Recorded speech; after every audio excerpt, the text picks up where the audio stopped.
kapagalan, sakripisyo, lugod at kaya panting kasiwan.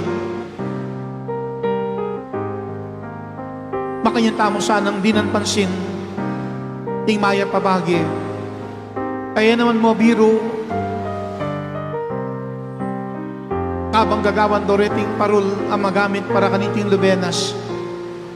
Karing limang chapels ning parokya at pati na kedi sentro. Makanyang tamong adwan ning grasya ning Diyos. Banemo kaniting kabengya na kay bating misa maganap ing limbon o prosesyon.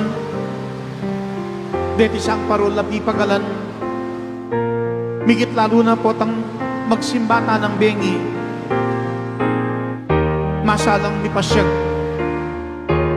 Itang kaya pa na sukat tamong pansinan. Di nang ulaga at kilalanan.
Thank you for watching. Please like the video and subscribe. See you on the next video.